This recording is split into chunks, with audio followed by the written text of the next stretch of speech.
Don't come back, Margaret. This isn't your home anymore. The voicemail was only 6 seconds long, but it was enough to make my hand go still on the kitchen counter. I didn't recognize the number at first, but then I saw the name. Daniel. My son. I pressed play again. Same voice. Calm. Controlled. But it wasn't his. I knew that voice. Vanessa. I stood there for a long moment, the morning light coming through the blinds, cutting the room into quiet pelos of gold and shadow. The coffee machine beeped behind me, forgotten. I didn't move. I just listened. Again. And again. 6 seconds can tell you everything when you've lived long enough. The night before came back to me in pieces. The way Vanessa smiled across the dinner table, too carefully, like she was rehearsing kindness. The way she said, "Maybe it's time you relaxed, Margaret. Let Daniel handle things now." Daniel didn't look at me when she said it. He kept his eyes on his plate, nodding slightly like he agreed, but didn't want to say it out loud. I remember thinking it was strange. I remember thinking I was imagining things. I wasn't. Little details started lining up, one after another. The safe code I couldn't open last week. The folder of documents that had been moved from my desk. The call from the real estate agent asking if I was ready to proceed. Proceed with what? I hadn't signed anything. Not yet. I walked to the window and looked out at the driveway, the same one my husband and I had poured 30 years ago.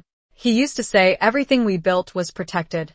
No one can take it from you, he told me once, standing right where I was standing now. I believed him. I still do. That's why I didn't call Daniel back. I didn't respond to the voicemail. I didn't drive over there to ask questions. I got my coat. I picked up my keys. And I went to the bank. The young man at the desk smiled politely when I sat down. I smiled back. Calm. Steady. I need to review my trust accounts, I said. My voice didn't shake. Not once. It took less than 20 minutes. One signature. Then another. Freeze the trust. Suspend all outgoing transfers. Revoke temporary access. The words sounded simple when he read them back. To me, like routine business. But I knew exactly what they meant. When I stepped outside, my phone was already ringing. Daniel. Then again. And again. I watched the screen light up in my hand, his name flashing over and over like something urgent had finally gone wrong. I didn't answer. Not yet. Because for the first time in a long time, I wasn't confused anymore. I wasn't imagining anything. I had heard exactly what they wanted me to hear. And I understood exactly what they were trying to do next. The drive home felt longer than usual, even though it was the same 12 miles I had taken for decades. Every stoplight seemed to hold me there just a second too long, as if the world itself was giving me time to think, to replay, to finally see what I had been refusing to see. When I pulled into the driveway, the house looked exactly the same. White siding, blue shutters, the maple tree out front just starting to turn with the season. Nothing about it suggested that anything had changed, and yet I knew everything had. I sat in the car for a moment before stepping out, listening to the quiet. No voices. No footsteps. Just the faint rustle of leaves and the distant hum of a passing car. Inside, the air felt still, untouched. I set my keys down in the same ceramic bowl by the door, the one Daniel made for me in elementary school, back when his hands were small and his world was simple. I ran my fingers along the edge of it, remembering the way he used to look at me, like I was the center of everything. That look had been gone for years. I just had not admitted it. I walked into the living room and noticed something small but wrong. The photo on the mantel had been moved. Not removed, just shifted slightly to the left. It was the one from our anniversary, my husband standing beside me, his arm around my shoulder, both of us smiling at something just outside the frame. I adjusted it back without thinking, then stopped. Why had it been touched at all? My eyes moved slowly across the room. The bookshelf. The cabinet. The drawer near the hallway. Everything looked normal, but now I understood that normal had been carefully arranged. I went to my desk and opened the top drawer. The folder was there, but thinner. Papers missing. Not random papers. Specific ones. Titles. Deeds. Account summaries. I closed the drawer gently. Not slamming it. not reacting. There was no need. The reaction had already happened. It just had not been visible. My phone buzzed again on the table. Daniel. This time I answered. I did not speak first. There was a pause on the other end, then his voice, tight, controlled, but underneath it something else. Panic. Mom, what did you do at the bank? Not hello. Not are you okay? Just that. I leaned back in the chair and looked out the window toward the tree my husband planted the year Daniel was born. I took care of something that should have been handled a long time ago, I said quietly. Another pause. Longer this time. I could almost hear him trying to calculate, to understand what had slipped out of his control. You were not supposed to do that, he said finally, his voice lower now. Not angry. Not yet. Just unsettled. I closed my eyes for a second, not out of weakness, but clarity. No, I replied. I was not supposed to notice. The silence that followed was different. He did not have a response for that. Neither of them did. And for the first time in a very long time, I realized I was no longer standing inside their version of the story. I had stepped out of it completely. I did not move from that chair for a long time after the call ended, not because I was frozen, but because I was finally still enough to see everything clearly. The house was quiet in a way it had not been before, not empty, but exposed, like the silence itself was no longer hiding anything from me. I stood up slowly and walked back to the hallway, past the guest room that Vanessa had insisted on redecorating last year, saying it needed to feel more modern, more functional. At the time, I let her. I let her move things, replace things, adjust things, because it seemed small. It never is. I opened the closet door at the end of the hall, the one where I kept older boxes, documents, things I did not need every day but trusted to stay where I left them. One box was slightly out of place, pushed back too neatly, like someone had tried to make it look untouched. I pulled it down and set it on the floor. Inside, the folders were not in the order I remembered. The tabs were the same, the labels unchanged, but the sequence was wrong. That is how you know someone has been careful. Not careful enough to leave everything alone, but careful enough to hope you would not notice. I flipped through them slowly. Copies of statements, property summaries, old insurance documents, and then the space where something should have been. Not torn out, not ripped, just gone. I closed the box and sat back on my heels for a moment, letting that absence settle in. They had not acted suddenly. They had been preparing, planning, adjusting things around me while I was still living inside the same rooms, still setting the table, still believing I was included in decisions that had already been made without me. I stood up and carried the box back to the closet, placing it exactly where it had been, the same angle, the same position. If they wanted things to look untouched, I would help them believe it still was. My phone remained on the kitchen table, silent now. No more calls. That told me everything as well. They were not panicking anymore. They were regrouping. I walked back to the kitchen and poured a glass of water, my hands steady, my movements slow and deliberate. I did not rush. There was no urgency on my side anymore. The urgency belonged to them now. I thought about the voicemail again, the tone, the timing, the choice of words. Not emotional. Not angry. Final. As if the decision had already been made, as if I was simply being informed of my place. I took a sip of water and set the glass down carefully. That was their mistake. They believed I would hear those words and react the way I always had. Quiet. Accepting. Willing to adjust. They did not realize that I had already stepped outside of that role the moment I chose not to answer immediately. The moment I went to the bank instead of going back to them. I walked to the window again and looked out at the driveway, imagining the conversations happening somewhere else between the two of them, voices low, trying to piece together what had changed. I knew what had changed. Nothing in the house had moved. Nothing had broken. But control had shifted, quietly, without announcement. And they had not seen it happen. I did not call anyone that afternoon. Not the lawyer, not the bank, not even an old friend who might have listened without asking too many questions, because there was nothing left to confirm, only things to remember, and memory has a way of becoming sharper once you stop trying to protect the people inside it. I walked into the bedroom and opened the top drawer of my nightstand, the one I had not touched in months, maybe longer, and there it was, exactly where I had left it, a small envelope with my husband's handwriting on the front, my name written in the steady, careful script he always used when something mattered. I sat on the edge of the bed before opening it, letting my hand rest on the paper for a moment, feeling the weight of it, not physically, but in everything it represented. Inside was a single page, folded once, the ink slightly faded, but still clear. He had written it years ago, after one of those long evenings when we talked about the future in quiet, practical terms, not out of fear, but out of respect for what we had built together. I unfolded it slowly and read the same lines I had read before, only now they sounded different, less like reassurance and more like instruction. He had written that everything was structured to protect me, that no decision could be made without my consent, that no transfer could happen without my direct approval. He had even underlined one sentence, something he rarely did. You must never let anyone make you feel like a guest in your own home. I closed my eyes for a second, not to hold back emotion, but to let the meaning settle in without distraction. I had not been pushed out overnight. I had been slowly repositioned, one conversation at a time, one small adjustment after another, until the idea of stepping aside felt almost reasonable. That was the design. I folded the letter back along the same crease and returned it to the envelope, placing it exactly where it had been.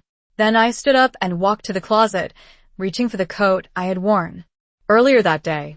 I checked the pocket and felt the folded receipt from the bank, a simple piece of paper confirming what I had already set in motion. It did not look like much, just printed text and numbers, but it carried more weight than any argument I could have made in that house. I hung the coat back up and closed the door quietly. In the hallway mirror, I caught my reflection and paused, not out of surprise, but recognition. The woman looking back at me was not different in appearance. The same silver hair, the same lined face, the same posture I had carried for years, but something had shifted in the way I held myself, not heavier, not harder, just no longer bending around other people's expectations. I turned away from the mirror and walked back toward the kitchen, each step measured, not rushed, not hesitant. Outside, the light had started to change, the afternoon settling into evening, shadows stretching across the driveway in long, quiet lines. Somewhere in that growing distance, I knew they were still trying to figure out their next move, still adjusting their plan to account for something they had not expected. They thought they had been preparing in silence, but they had overlooked the one thing that had never belonged to them in the first place. My consent. And now that they did not have it, everything they had built around that assumption was beginning to come apart, piece by piece, even if they had not fully realized it yet. The evening settled in slowly, the kind of quiet that does not feel peaceful but precise, as if every sound has been measured and reduced to only what is necessary, and I moved through the house the same way, not rushing, not hesitating, simply observing what had always been there but now felt different in its meaning. I turned on the small lamp in the living room instead of the overhead lights, letting the softer glow fill the space, and I sat down in the same chair I had used for years, the one my husband used to tease me about because I always claimed it was more comfortable than it looked. From there, I could see the front door, the hallway, and part of the kitchen, a clear line of sight that made the house feel smaller, more contained, easier to understand. My phone remained on the table beside me, screen dark now, but I knew that would not last. They would not stay silent for long. Silence was never their strategy. Control was. And control requires movement, adjustment, response. I folded my hands in my lap and let my thoughts move without resistance, not jumping ahead, not trying to predict, just following what had already revealed itself. The real estate agent. That call had not been accidental. "Are you ready to proceed?" she had asked, her tone polite, professional, unaware that she had stepped into something she did not fully understand. Proceed with a sale that I had never approved. That meant paperwork had been initiated. Conversations had been held. Numbers had been discussed. Without me. I stood up and walked to the small cabinet near the kitchen, the one where I kept business cards, receipts, and contact information I did not need often but kept organized. It did not take long to find the card. The agent's name printed in clean, sharp letters. I looked at it for a moment, then set it back exactly where it had been. Not yet. Timing matters more than action. Acting too soon only helps the other side adjust. I returned to my chair just as the phone lit up again.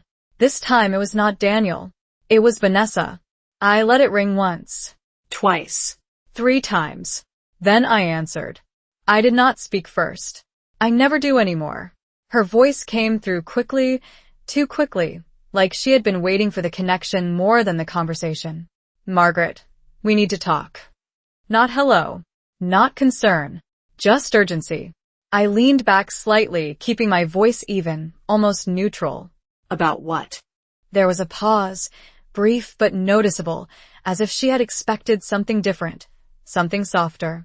About the bank, she said, choosing her words carefully now. Daniel told me what you did. I think there has been a misunderstanding. I almost smiled, not because it was amusing, but because it was predictable. Misunderstanding is always the first attempt to regain ground. No, I replied quietly. There has not. Another pause, longer this time. I could hear the shift in her breathing, the adjustment, the recalculation. You are making this more complicated than it needs to be, she said, her tone tightening just enough to reveal what sat underneath. Not anger. Not yet. Pressure. I looked around the room slowly, letting my gaze settle on familiar objects that had been present long before she was, long before any of this had been set in motion. It was already complicated, I said. I just chose to see it. The line went silent for a moment, not disconnected, just empty, as if she was deciding what version of herself to present next. And in that silence, I understood something even more clearly than before. They were not prepared for resistance that did not look like resistance. They were prepared for emotion, for pleading, for confusion.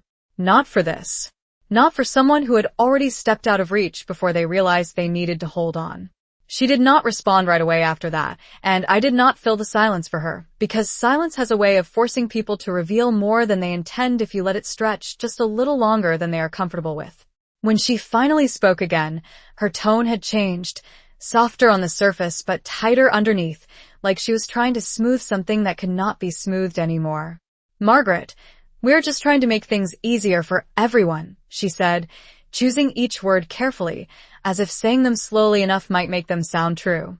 I looked down at my hands, resting calmly in my lap, and noticed how still they were, not clenched, not trembling, just steady. Easier for who? I asked. Another pause. Longer this time. She did not answer directly. Instead, she shifted. The house is too much for you to manage alone, she continued, her voice gaining a hint of confidence now that she had found a familiar path. Daniel and I were thinking it would be better if we handled the sale and helped you transition somewhere more suitable. I let her finish without interruption, because the more she explained, the clearer the structure became. This was not new. This was rehearsed.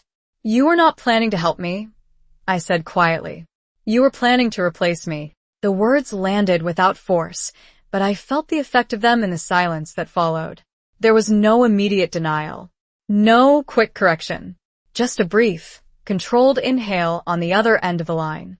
That is not fair, she said finally, but even she did not sound convinced.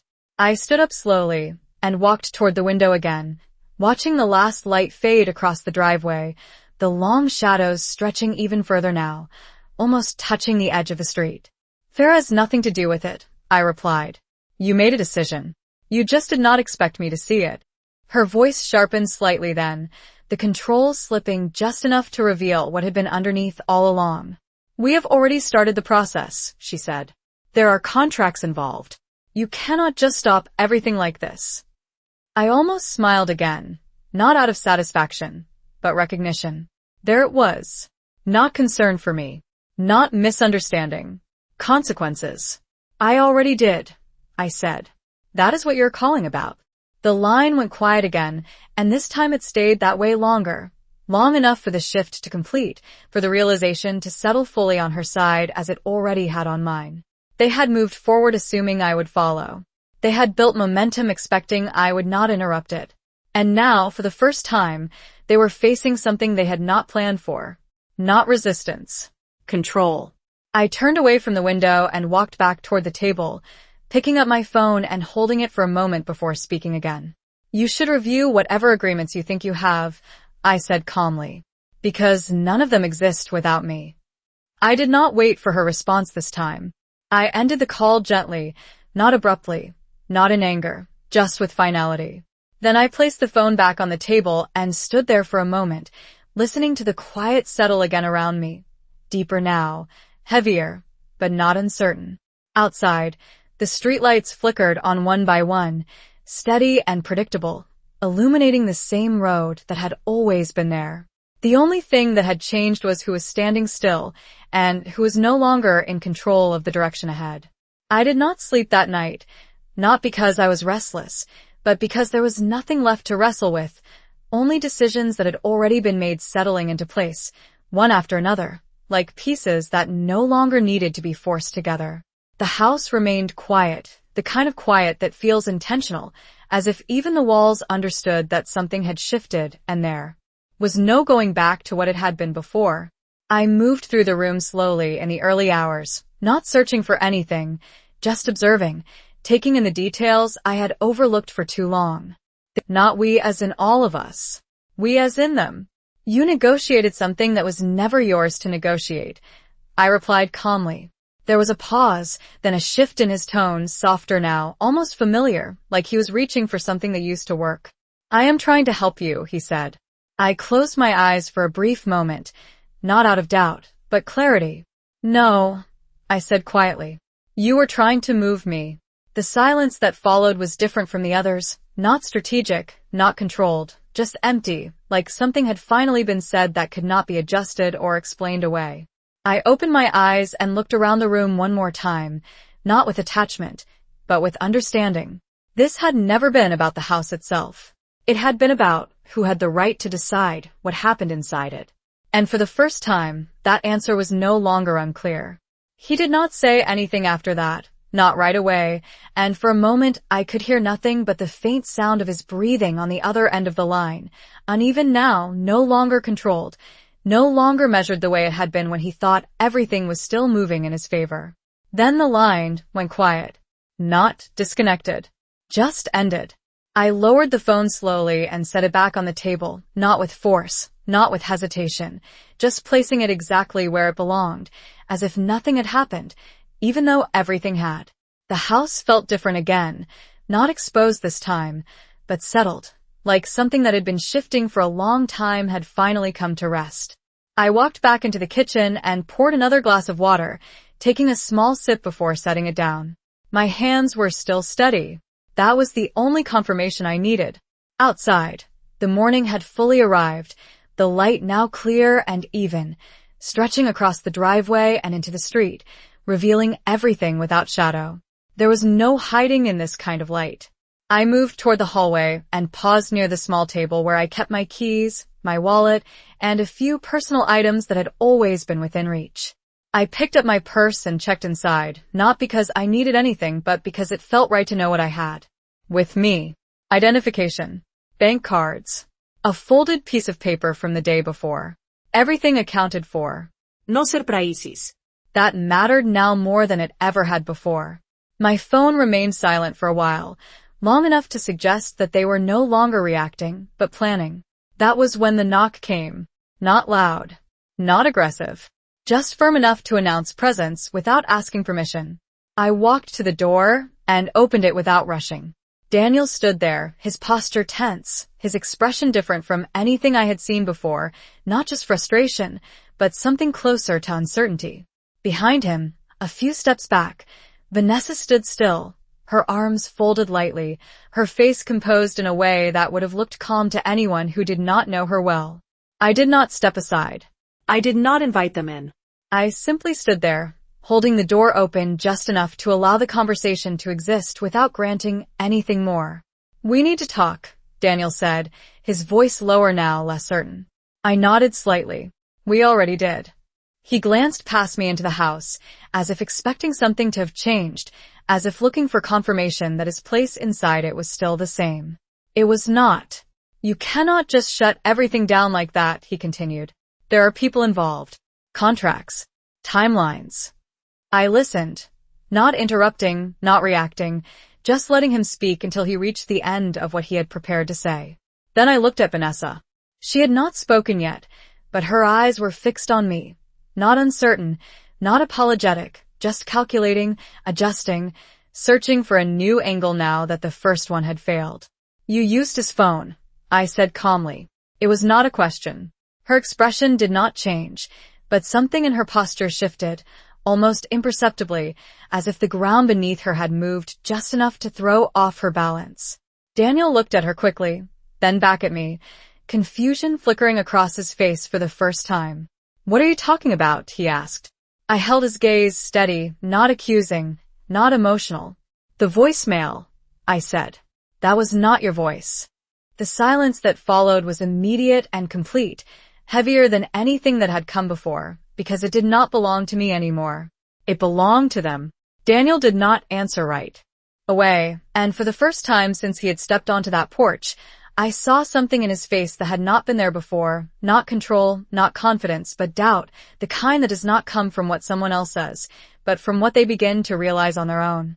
He turned his head slightly toward Vanessa, just enough to catch her in his peripheral vision, and that small movement said more than any words he could have chosen. Vanessa did not speak either. She stood there, still composed on the surface, but the calculation in her eyes had changed, no longer searching for advantage, but measuring damage. I did not raise my voice. I did not step forward. I simply stood where I was, holding the door in the same position, not closing it, not opening it further, leaving everything exactly as it was. "You told me not to come back," I said quietly, my voice steady, almost gentle. "So, I did not." Daniel looked back at me then, fully this time, his expression tightening as the meaning settled in, not just the words, but everything behind them, the bank, the trust, the halted deal, the silence he had been hearing instead of the response he expected. "Mom, I did not say that," he replied, but the certainty was gone, replaced by something thinner, something uncertain. I did not argue. I did not correct him. I simply let the space between us hold that truth on its own. Vanessa shifted slightly, just a small adjustment of her stance, but enough to break the stillness she had been maintaining.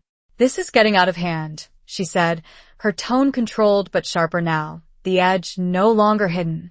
"We can sort this out inside." I shook my head once, a small movement, nothing dramatic. "There is nothing inside for us to sort out," I said. "Everything that needed to be decided has already been decided." Daniel took a step forward then, not crossing the threshold, but close enough to feel like he was trying to re-establish something that had already slipped away. "You are making a mistake," he said. "We are your family." I met his eyes without hesitation, without anger, without softness. "Family does not need to be hidden in someone else's voice," I replied. The words settled between us, not loud, not forceful, but final. Vanessa did not respond this time. She did not try to redirect, did not offer another explanation because there was no angle left that could change what had already been seen. Daniel looked at her again, longer this time, as if waiting for something, a denial, a correction, anything that could restore the version of events he had been holding on to. She did not give it to him, and in that silence, something shifted again, not in me, but in him. I stepped back slightly then, not inviting them in, but creating just enough distance to close the door without force. "Take care of your next steps carefully," I said, my voice even measured, "because mine are already done." I closed the door slowly, not abrupt, not dramatic, just a quiet, deliberate motion until the latch clicked into place. The house returned to silence, deeper now, complete, untouched by the voices that had been standing just outside it moments before. I stood there for a second, my hand resting lightly on the door, feeling the solid wood beneath my palm, something steady, something certain. Then I turned and walked back into the house, not looking back, not listening for footsteps, because there was nothing left to hear. They had asked me not to return.